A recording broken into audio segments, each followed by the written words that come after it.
అది వాళ్ళ feeling sir.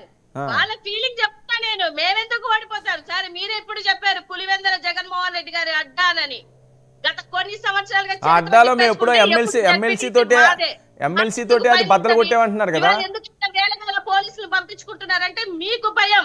ఓడిపోతే ముఖం మీద మళ్ళీ అందరు పులివెందుల జడ్పీటీసీ కూడా గెలవలేకపోయారా ఇన్ని సీట్లు తెచ్చుకొని అని అంటారని మీరు భయపడుతున్నారు. మాకెందుకు భయం?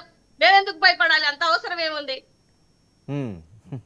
ఏంటి వంశీ అంత అవసరం ఏముంది సార్?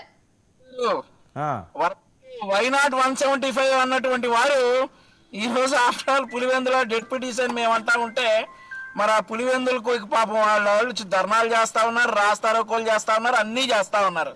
వైనాట్ 175 సరే క్రాస్ టాక్ వద్దు, నేను ఇస్తాను మల్లేశ్వర్ గారు. మల్లేశ్వర్ గారు నేను ఇస్తాను క్రాస్ టాక్ వద్దు, నేను ఇస్తాను. ఎందుకంటే అర్థం కాదు, జూమ్ లో ఉన్నారు కదా ఇద్దరు. ఆయన సమాధానం లేనప్పుడు క్రాస్ టాక్ బాగా పనికొచ్చుద్దమ్మా. నేను చెప్పేది వినండి. వైనాట్ 175 అన్నవారు ఈ రోజు పులివెందులకు సాకులు చెప్తా ఉంటే దాన్ని భయం అంటారు వర్మ గారు, దాన్ని అంటారు భయం అని.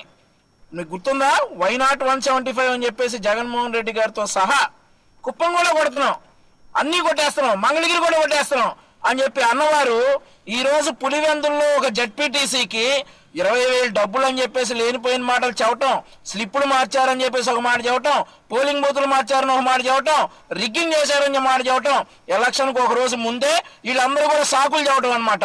ఓటమికి సాకులు చెప్పటాన్ని భయం అంటారు. దాన్ని పరిచయం చేసింది కూటమి పార్టీ.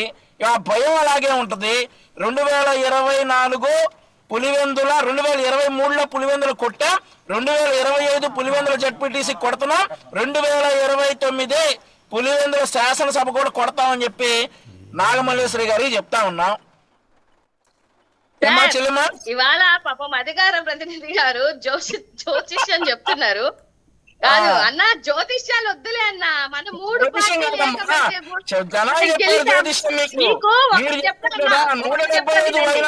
జ్యోతిష్యం అంటారు.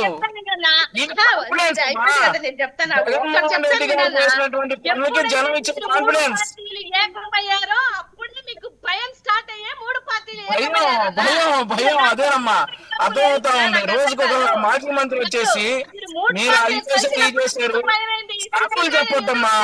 నాగమల్లేశ్వరి గారు మీరు చెప్పే సాకేదో వెతుక్కోండి. మంత్రులందరూ తలా చెప్పారు. రిజల్ట్ వచ్చిన తర్వాత వచ్చినటువంటి ఓట్లన్నీ, తర్వాత కుప్పంలో పోలైన ఓట్లన్నీ, రిజల్ట్ ఈవీఎంల గురించి మాట్లాడుకొని చాలా దూరం వెళ్ళింది నాగమల్లేశ్వరి గారు. ఈవీఎంలు మీరు ఎందుకు ఓడిపోయారు చెప్పండి. మల్లేశ్వరి గారు కాదండి, వినండి ఇప్పుడు ఆవిడ ఈవీఎం మల్లేశ్వరి గారు, వంశీ ఒక్క నిమిషం. మల్లేశ్వరి గారు రాహుల్ గాంధీ గారికి మీరు సమాధానం చెప్పుకునే పరిస్థితిలో సరే ఓకే మల్లేశ్వరి గారు ఒక్క నిమిషం.